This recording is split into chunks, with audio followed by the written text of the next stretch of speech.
गेल्या वर्षी आम्ही अशाच काही घटनांवर रोखठोक कार्यक्रम केला होता. पाहूया त्यावेळचा हा महत्त्वाचा भाग.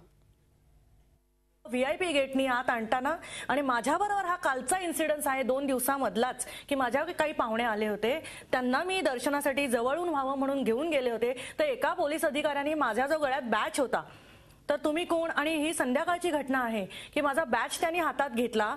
तुम्ही कोण म्हटलं, मी रहिवाशी आहे इकडची, मला जायचंय बाहेर. तर ते म्हणाले तुम्ही इकडच्या नाही आहात. तर म्हटलं भाई बघा बॅच आहे माझा. आणि मी त्यांना म्हटलं की बरीच लोक इथे बाहेरची पण येतात, त्यांना तुम्ही विचारत नाही, जे इथे राहतायत त्यांना तुम्ही रुबाब दाखवता. आणि तेव्हा त्यांनी माझ्या गळ्यातला बॅच काढला. ऍक्च्युली मला त्यांनी बॅच काढलाच कसा, जेव्हा मी त्यांना सांगितलं की तुम्ही काय करताय, हे तुम्ही मला कसं काय हात लावू शकता. प्रेक्षक सवाल आपण ऐकताय, सोनल काय म्हणताय ते सवाल श्रद्धेचा नाहीये. श्रद्धेचं व्यवस्थापन आपण नेमकं कसं करतोय, ती व्यवस्था आम्हाला पेलवते का, किंवा पेलवणारे हात नेमके सक्षम आहेत का, हाच खरा सवाल आहे.